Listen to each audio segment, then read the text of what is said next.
en la escuela nos ponían a aprender poesía y a declamar.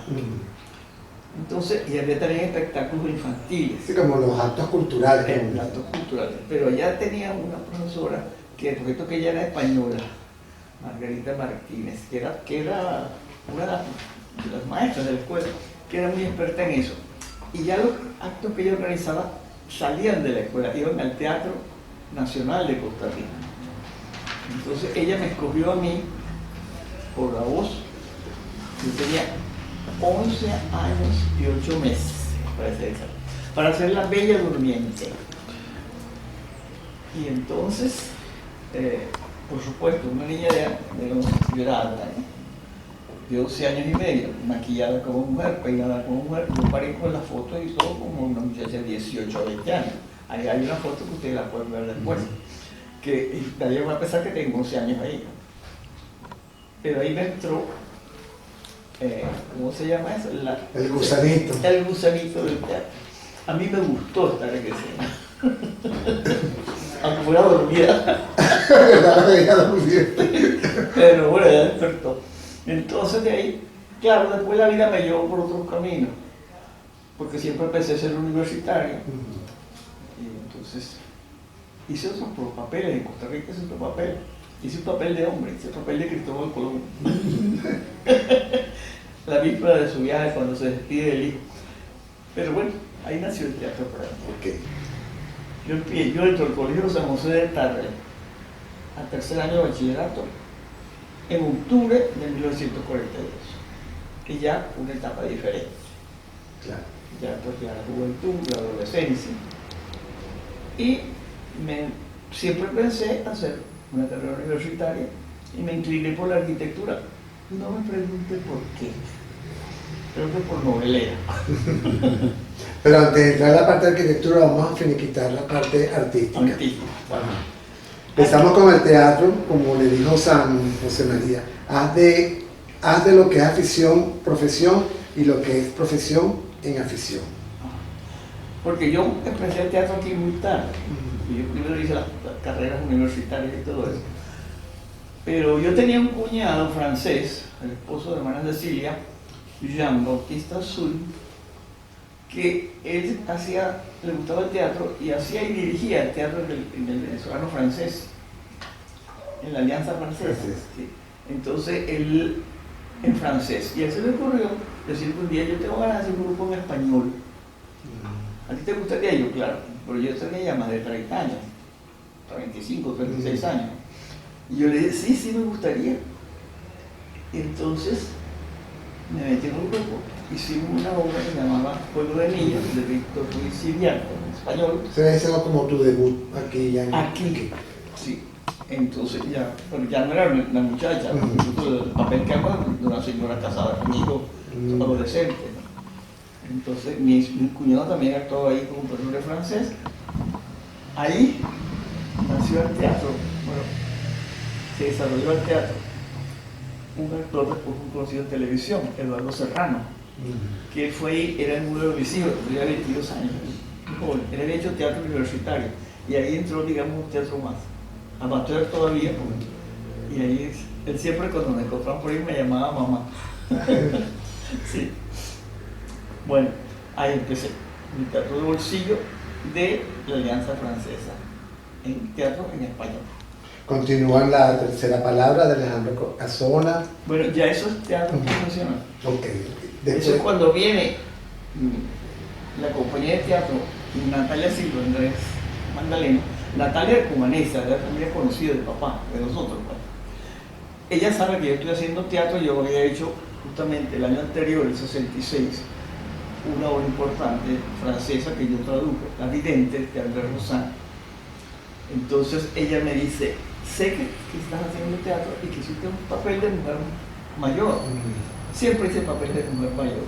Yo nunca fui dama joven, salvo la Bella Durmiente. Entonces, me dijo, por eso me atrevo a ofrecer tu papel en la tercera palabra de una de las tías del protagonista, que son señoras mayores. Y yo le dije, claro, encantado. Y ahí yo gané mi primer sueldo en teatro. ¿Cuánto fue?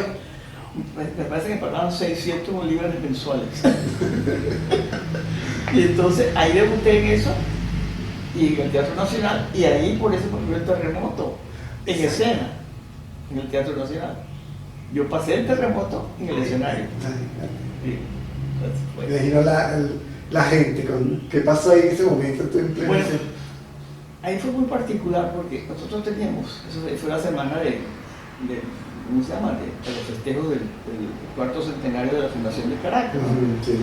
Entonces, a la manera española, hacíamos 2 funciones diarias, vespertina y noche.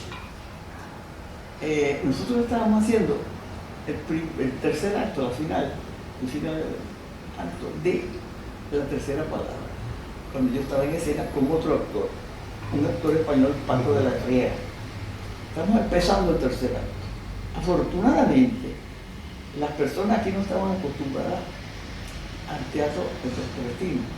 No había tanta gente, en la noche se llenaba, que eran las 9:15, más o menos, que empezaba la función. Entonces eran a las 8, estábamos terminando el tercer acto, empezando el tercer acto, no sé cuánto duraba.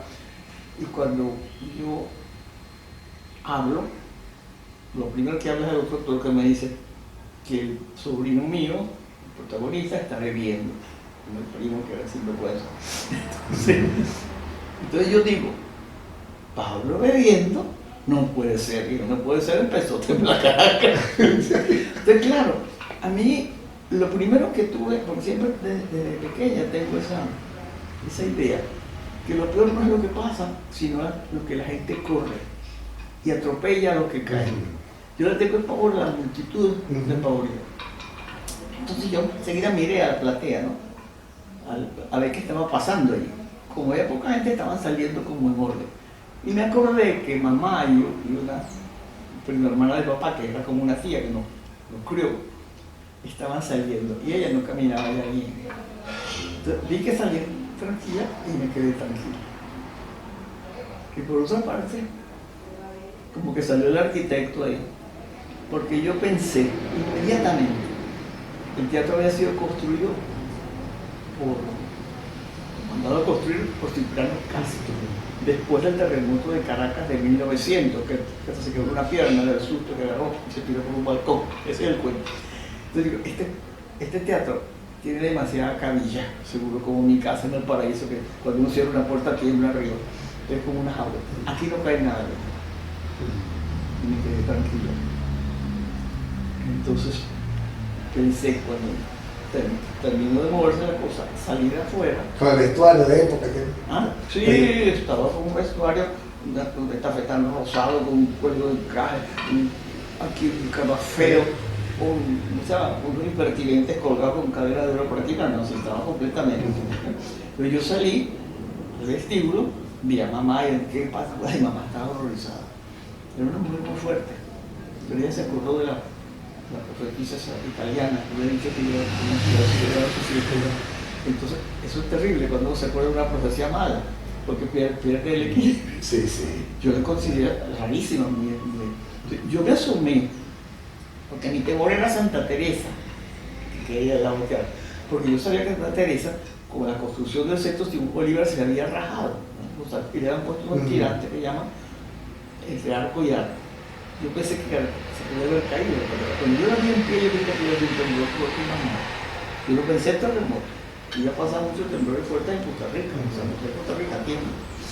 Entonces, bueno, me quedé como tranquila y cuando yo dije, mamá, vámonos, bueno, mi mamá me decía, vámonos, no, mamá, tengo que ver si la función va a continuar. Y me miró con los ojos como el 2 de oro. Continúa. El show debe continuar. Entonces, bueno, le digo, pero yo, vámonos ya. Me ofreció llevarlo, pues el carro, yo había ido en taxi, porque yo estaba sufriendo de la columna y no podía manejar. Y tenía que acostarme en los entreactos, en una tabla en el teatro, yo estaba trabajando así.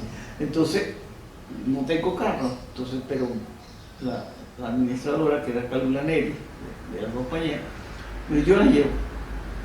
Bueno, voy a cambiar, le digo, ¿cambiar? Bueno, pero busca mi cartera por lo menos. Y busqué mi cartera. Y claro, cuando veo que por la calle viene Natalia saliendo del vestido que tenía Hilda Brero, está llorando, porque los hijos, bueno, que estaba todo el mundo desbaratado, menos yo creía que tuvo un temblor. Sí, lo que sabe la magnitud. ¿Oh? Sí, a mí, ya me pasa un temblor muy feo en San José de Costa Rica, más o menos de la misma magnitud. Bueno, entonces yo no estaba nerviosa realmente. Entonces nos fuimos, pero me dice Calula, vamos a pasar, yo vivía en la Florida, vamos a pasarte por las Mercedes porque mi mamá está muy nerviosa. Cuando entra ella a la casa de las Mercedes, hay el segundo temblor. Ella sale muy angustiada que la mamá, no te preocupes, déjame aquí en la casa de mi hermano en la Mercedes, que yo veo que hago allá. Entonces me llevó ahí mismo. Encuentro el servicio afuera. Ellos, mi hermano, su esposo y los hijos estaban en la playa. Entonces estaba nada más que una pareja de españoles que tenían de empleado. Y yo, bueno, siéntenme aquí a estas dos señoras, yo voy a buscar un taxi. Entonces así como aquella pinta que tenía, y además de maquillaje del teatro, que usted sabe cómo es, muy fuerte. Yo por las calles de las Mercedes buscando un taxi. Bueno, el ángel de la guarda mía es una maravilla, porque el taxi apareció. Yo no sé qué pensó el taxista cuando iba aquí la señora. Yo creo que pensó que era un fantasma del terremoto de 1900. Una parecida. Me voy, vamos a buscar a la señora. Y el tipo me ha cobrado de las Mercedes a la Florida 10 bolívares. Yo ya podía cobrar lo que quisiera. Claro. Llegamos a mi casa. Y entonces así está mi hermana que vivía allí, y el marido, y todo el mundo que había un terremoto, que se había caído, no sé qué. Y ahí fue que me enteré de lo que había pasado. Yo he pensado algunas veces escribir teatro, pero quizás era muy joven todavía. Y me salían cosas como muy rosas. Y pensaba que no me gustaba. Tuve que vivir más para llegar a la dramaturgia realmente. Entonces, tengo yo ya más de 50 años. ¿Sí?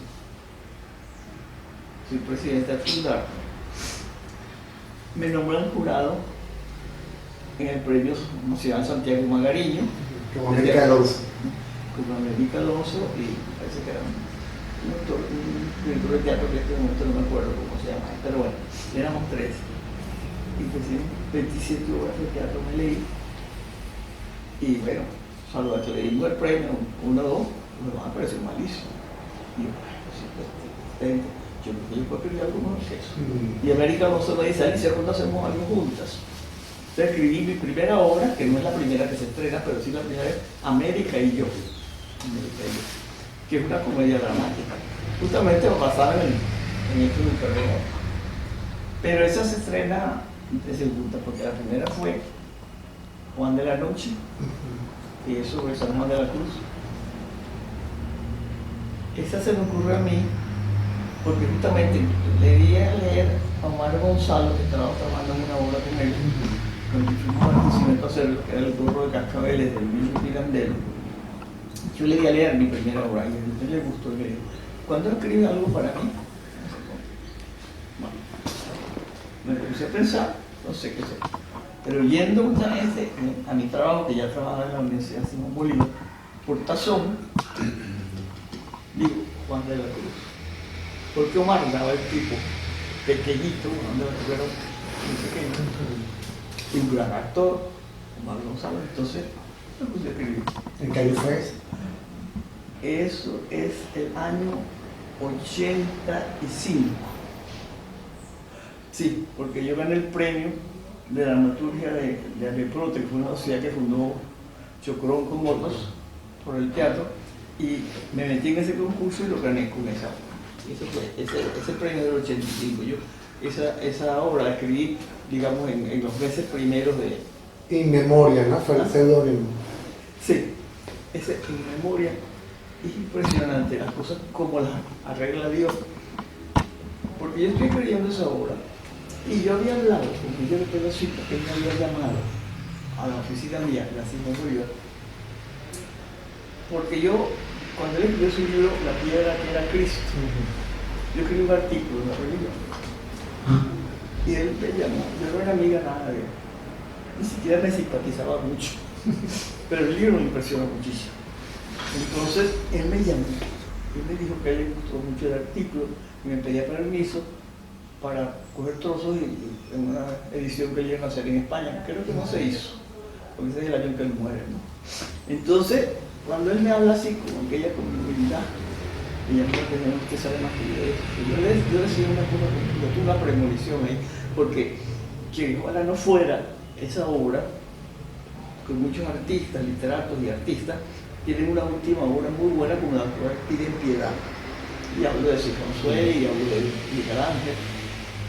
Entonces, que no fuera el caso de este, aunque él pudiera ir más allá. Porque para mí fue una conversión, pero le faltaba. Entonces, bueno, cuando yo empecé a escribir esto, empiezo a desear que Otero Silva lea lo que estoy escribiendo. Cuando le muestra. Muy bien. Cuando escribo en agosto, el último que termina, el punto final, en la queda de escribir, por supuesto, no había. Entonces, busco un seudónimo. Y mire cómo son las cosas. Le registro mi careta y consigo en mi misal una taretica de aniversario de muerte, que dice In Memoriam. ¿Y usted sabe de quién es In Memoriam de quién? Dice una misa que hicieron en Costa Rica, los jovencitas que estaban allá exiliados. Entonces, estaba ahí, In Memoriam puse yo. Y le puse así. Termino mi punto final, bajo la escalera, llego al piso de banda, está mi hermana viendo la televisión, cuando oigo por la escalera, oigo que dice, era un gran periodista, no sé, dice, ¿quién murió? Miguel Otero Silva. Ya me impresionó profundamente. Entonces yo le dedico la obra. El In Memoriam parece que fue por él, no, yo lo he puesto antes. Pero bueno, así quedó. Sí, la dirigió Hugo Libre. Hugo Libre, el 87. Porque nos estrenó en el Teatro de los Paz y Mateo. Yo, 8 en un mismo tren, es para un grupo que nació en mi casa de aficionados y que no continuó más.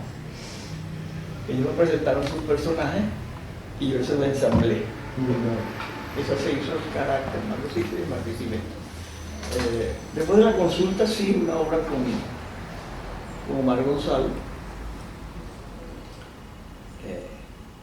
que no puedo precisar el año, pero 80 y tanto, 90, vamos a decir. Esa obra me costó una culebrilla, porque yo no me di cuenta de que ellos estaban viviendo con un actor de la talla de Omar.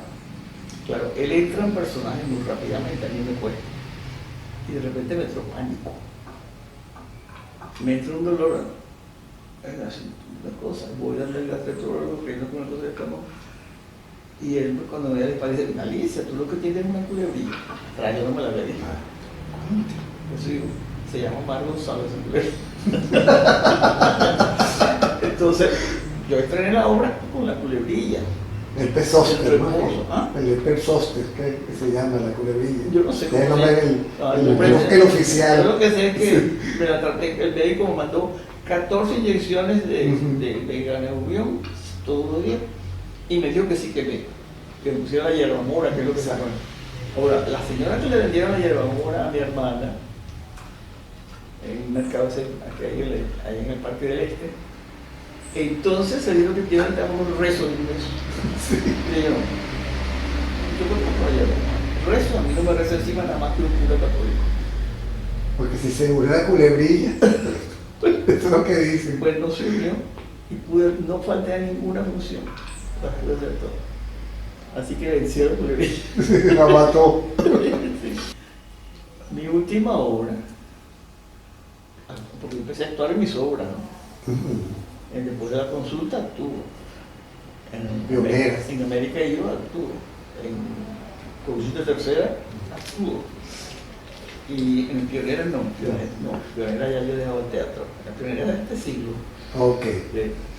Entonces, la última obra que yo actúo se llama Hague, que se hizo en Carafe, ahí en el Marqués. Eso fue, mi última función fue el 31 de agosto de 1997. En esos días cumplía yo 60 años de haber montado en el teatro en Costa Rica. Sí, sí. Así que yo la foto esa que tengo la hice poner en escena, aunque no la vio el público, porque yo la quería tener, ¿verdad? Y entonces, claro, yo no sabía que estaba haciendo. No es que lo hice yo sí hice el curso tercera, que es de ese mismo año al principio. Después de Jade, fuimos a festivales de teatro en Oriente y en Occidente, pero mi último estreno, vamos a decir, que es Jade. Ese día, el 31 de agosto del 97, cuando muere Diana de Gales, en el accidente. Cuando llegamos al teatro, la noticia era esa, la tarde. Esa es mi última función, porque después, no porque yo quise, sino porque, bueno, es difícil ya conseguir grupos que quieran trabajar con uno producir.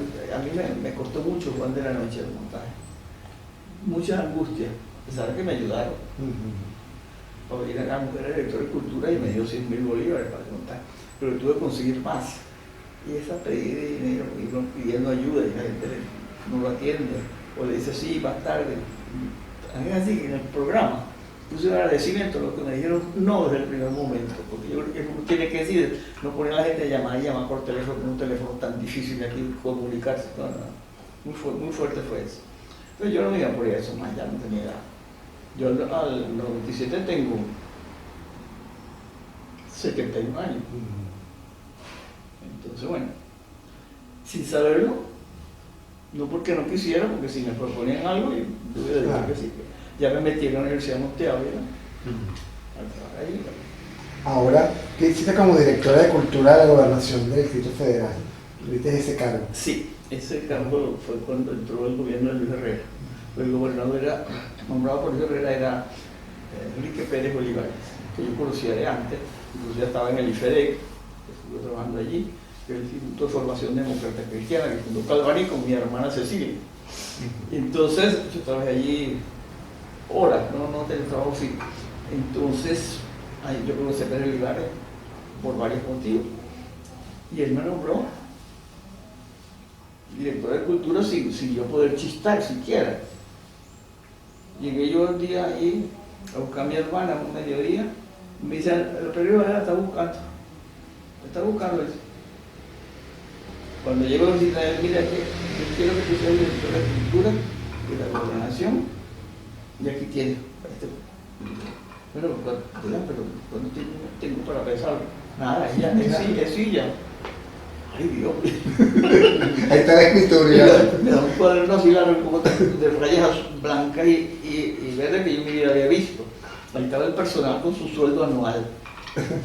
Y me voy yo con aquel rollo para mi casa todo un viernes, y el lunes tengo que estar en el puesto que me entregan el cargo. Pues, él no me habló de fundarte. Él me dijo que era director de cultura de la gobernación. Tengo la menor idea de qué es lo que me está esperando.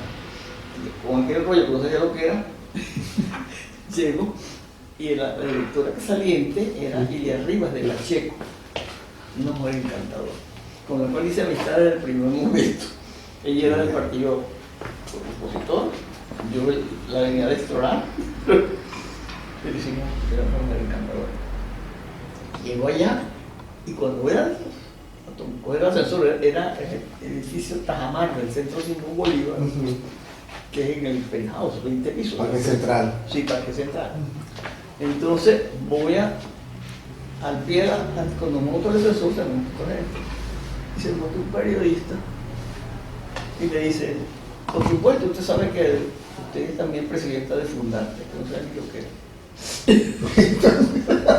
Entonces, le dije yo, sí, usted no lo está diciendo. Yo pensaba que era broma, pero la verdad el tipo fue el que me informó. Cuando yo empiezo el ascensor a ser director de cultura, y cuando llego arriba tengo dos cargos. Presidente del Comité Ejecutivo de Fundar, que era realmente una fundación. Esa es una idea de Diego Arriba. Bueno, hizo una agilidad al sector cultural del Distrito Federal increíble, porque las cosas por dirección de cultura y la administración pública, lo que pasa, usted diga, ay, eso se tarda mucho. En cambio, una fundación que se maneja, se pueden hacer las cosas. Yo estoy haciendo mi arquitectura con la Fundación de la Vivienda Popular. Entonces me ocurre estudiar periodismo. ¿Por qué? La pregunta de no sé cuántas bolsas. No, es contestable. Yo me puse a pensar que estaban estudiando periodismo pura gente marxista, por eso trata para secundaria. Gente que había ejercido como periodista y otros.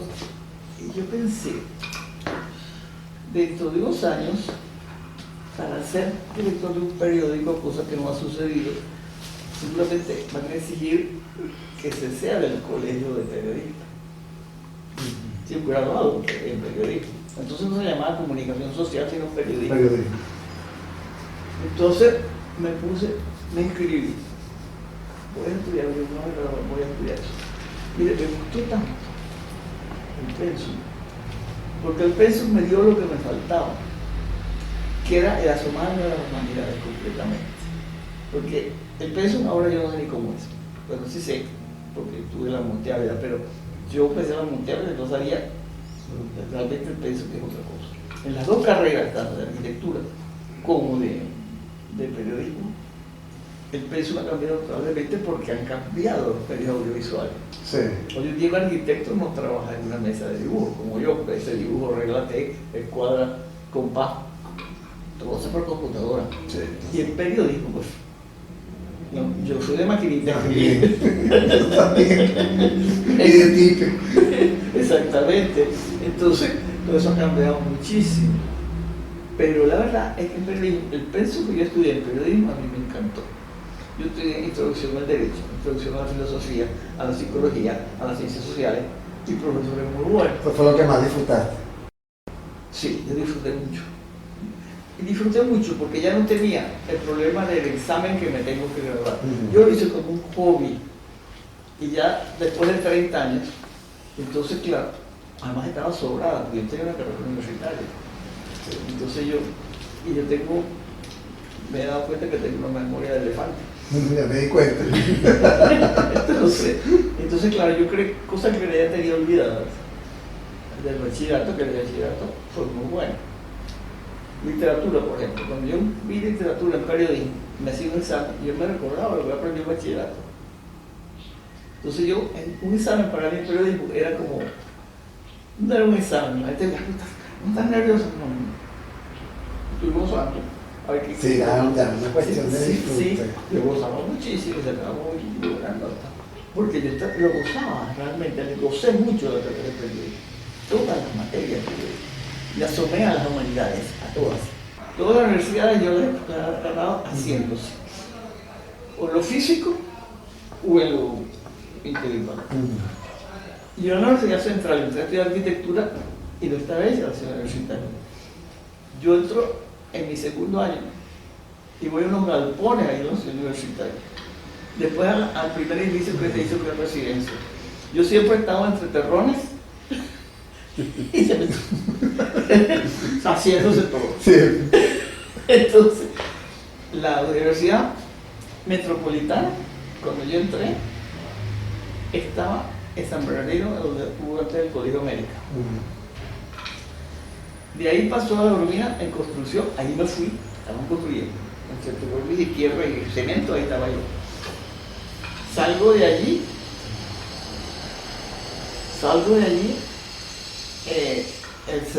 cuando es el 69, cuando entro Luis Herrera, que me buscan, y estaba trabajando allí para que sea director de cultura y lo que ya hablamos.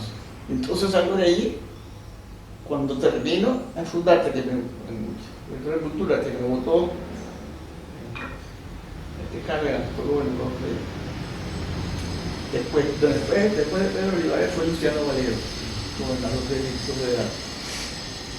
Y a él, aunque lo dijeron que me votara, porque a mí la gente joven de Copey me tenía mucha rabia, porque yo no aceptaba una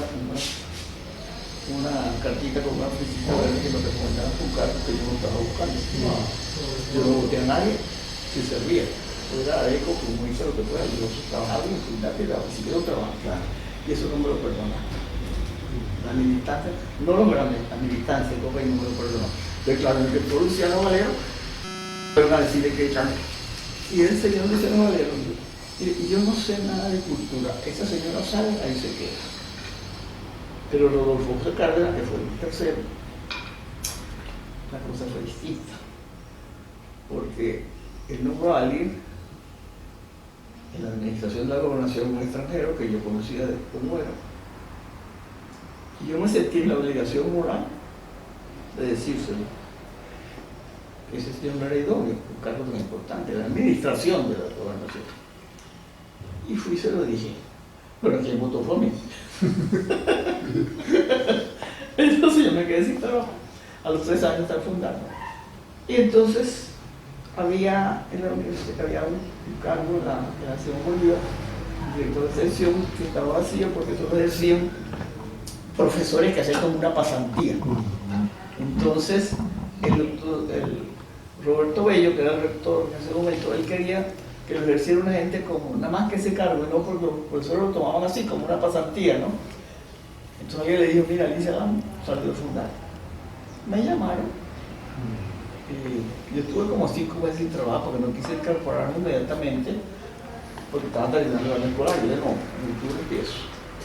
Y así fue que yo entré ahí, por carambola, atención universitaria ahí estuve varios años, pero no muchos, porque esto estoy hablando cuando me votaron a mí en el 82 y estuve hasta el 89.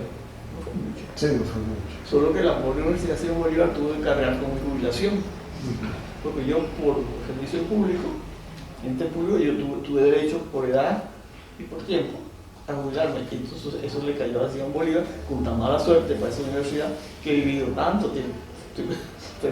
Saca los años que tiene, pagando el 89 ahora. Bastante. Muchísimo. Y sigo viva, que es lo peor. Gracias a Dios. Mi formación ideológica, porque la base de la Unión Metropolitana es el humanismo cristiano. Y el decano tenía que ser periodista de grado nuevo.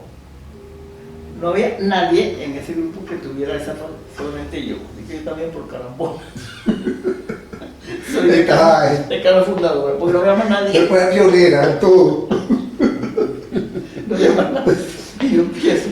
La universidad abre su puerta a los estudiantes en 1999. Ya yo tengo 73 años. Y yo entro ya, junto con mi ancianidad, entro a la Monte Ávila. Pero le gocé muchísimo, ¿sabes? Porque en la Monte Ávila, primero una universidad que se está haciendo, hay como mucha cercanía entre todos, porque somos pocos. Y después me dieron como cátedra, además de ser decano, oratoria y teatro. Teatro no para hacer teatro, sino como historia del teatro, el teatro como cultura. Y eso me encantó. Pues ahí me tuve que estudiar yo bastante. Entonces estudié. Y resulta que después, allí se inauguraron unos cursos de formación para profesores. Que los profesores tenían que agarrar un curso de esos para formarse más. Y los había de todo. Puede ser formarse de la misma especialidad.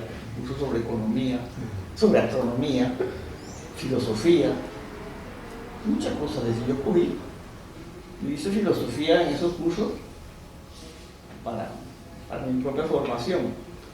Pero después me propusieron que por qué no hacíamos un buen teatro, que lo diera yo. Entonces empecé yo ya. Y ahí, después que dejé de dar clases, e incluso que